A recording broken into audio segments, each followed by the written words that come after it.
Murphy, fourth row, 24/7 Sports.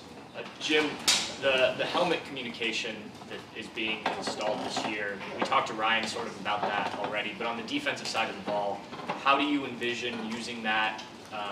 I assume you will have multiple guys that can use it, but how does that come into play on defense?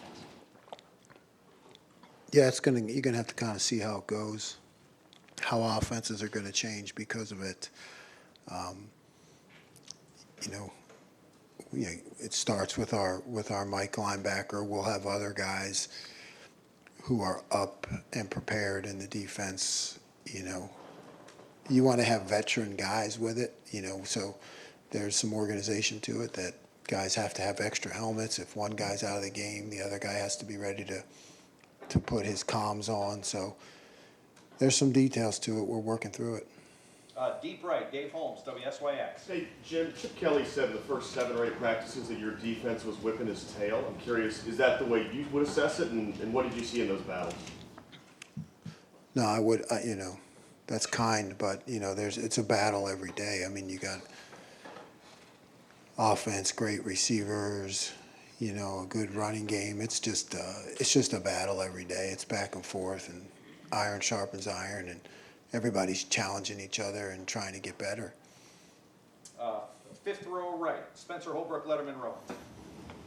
Jim Ryan said that Arvell Reese was the defensive player of the game on Saturday in the scrimmage. What have you seen from Arvell that's propelled him to earning something like that? And do you think that he can help you guys out in your linebacker? Yeah, I think he can help.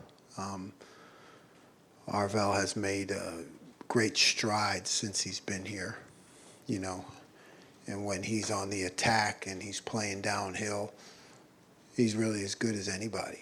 He makes plays. Now there's a lot that goes into, right now he's working at the Mike linebacker, there's a lot that goes into that. There's a lot of details of the game and formations and checks, and, he's constantly getting better at that. But when he's on the attack, he's really good. Fourth row middle, Tony Girdman, Buckeye Huddle. Jim, ideally, you'd like to have your Will and Mike be interchangeable if they can. Are Sonny and CJ to that point yet, given their relative experience? To be able to move to the Mike position? We haven't done much of that, a little bit here and there, just to get them ready for it. We'll have to see. We'll have to see about that because, both those guys also play our Sam position. So sometimes there's three guys in the game. So you don't want to overload them with too much, so that they become, hesitant. So we haven't done that a whole lot.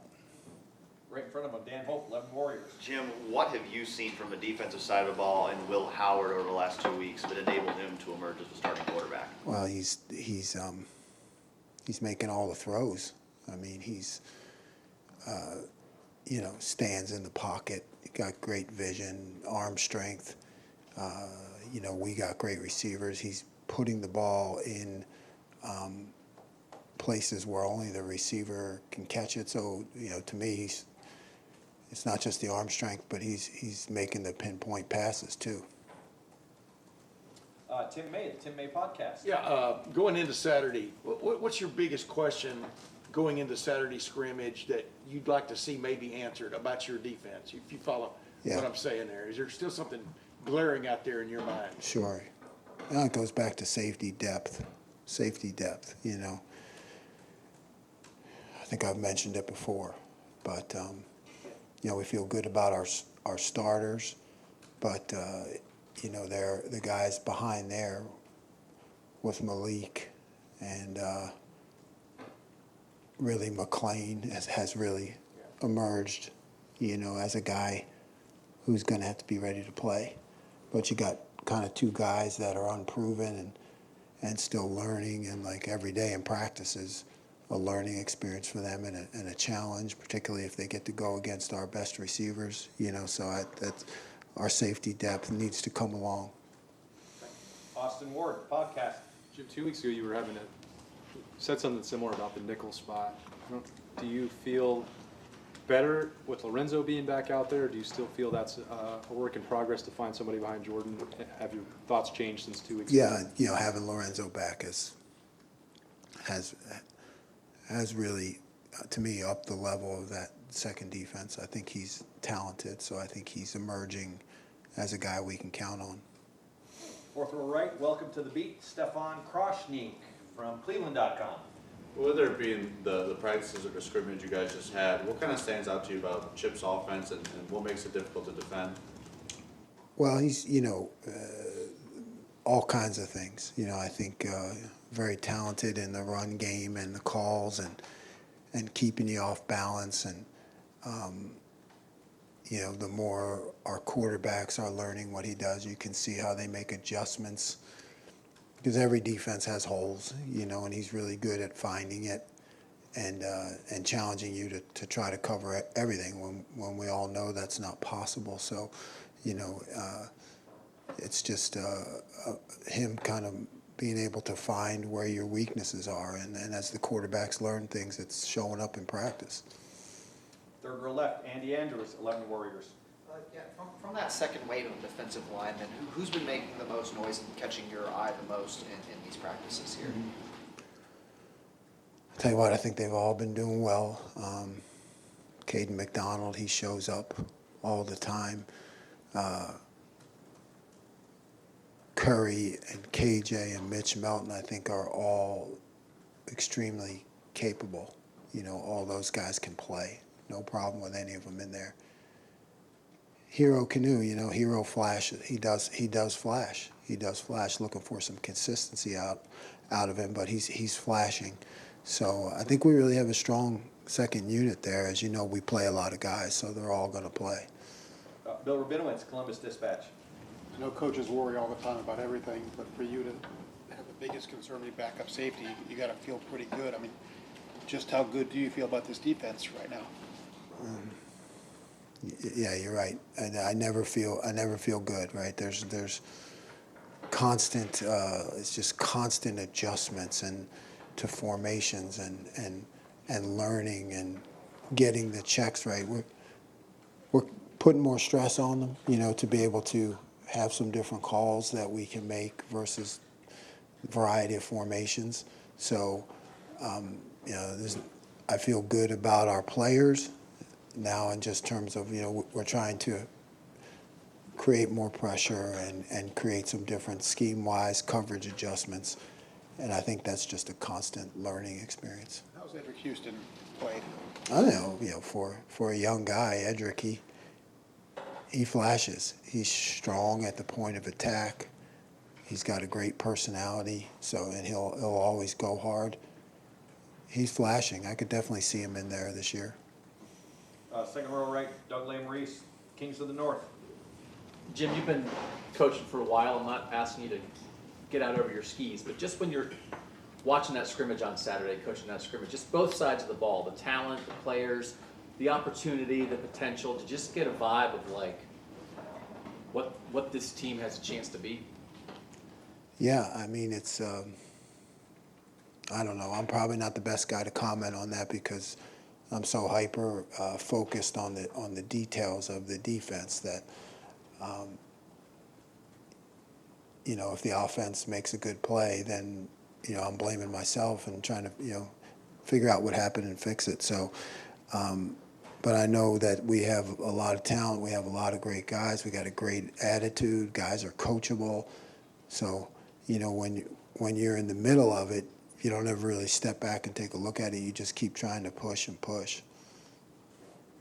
Got time for one or two more. If I missed someone, Stephen Means, Cleveland.com. I don't know if we've ever asked you, but you're not in a room anymore. You don't have a designated position anymore. And I think when you were brought in here, it was kind of a thing of like you're kind of this mad scientist kind of guy. How much has that freed you up to maybe be more creative and come up with some of the looks that you've kind of been hinting at really since back in the spring? How much more creative have you been able to be in coming up with stuff since you're not necessarily in charge of it? Right. Yeah, I think it gives me, I get to kind of move around the rooms, so I get to see how those things are being implemented. A lot of the creativity happened during the summer and the off season. You're able to hire James and he can take that over, and that really freed me up. Back in that all off season to kind of look at everything and come up with some new ideas. You know, really don't want to be creative week to week. You want to have all that in camp and just kind of be able to pull from it. So a lot of that stuff came in the off season, but having James really freed me up. Joey Kaufman, Columbus Dispatch. Jim, to follow up on the helmet comms, would Cody be the guy to wear that? Yes. And Yes. Is it, now that you've had more time with it, does it give you any advantage from? Yeah, I don't know yet. I don't know yet. I mean, that'll have to be seen. It really depends how the offensive plays it. You know, if you know, I have more time to talk, but right now I haven't been doing that because, you know, I want to see what they can do and how they can adjust. And you know, he needs to handle everything on the field, but there may be that possibility based on the game clock and what I can see in the offense. You know, as long as before you get to 15 seconds, there may be that opportunity, but I haven't been using it right now. I'm letting him see what they do. When will there be a point in preseason where you will use it? Probably not. You know, probably not because, you know, I want to see what they know. It's more important what they know than what I know. You know, I think as you get into a flow of a game, depending on what the offense does, then you know, I'll be able to interject. Bill Landis, the podcast, Kings of the North. Jim, last time we talked to you, you were talking about wanting to be more intentional about the skies and finding some new ways to, I guess, generate some pressures, but while maintaining that kind of 4 down front. Is trying to check those boxes while staying in a 4 down front in any way restrictive? Does it make it more challenging when you're trying to do it while remaining a little rigid up front? No, I think you take what you're doing, and you know, that's my job to find the different ways to do it. If you're in a different package, you go from there. But I don't think it's restrictive at all. It just is who we are. And final question, Andy Backstrom, Letterman Row. Jim, you touched on Malik and needing him to step up at safety. What have you seen from him this summer? I know he missed a lot of spring. Where has he kind of grown in year 2 so far?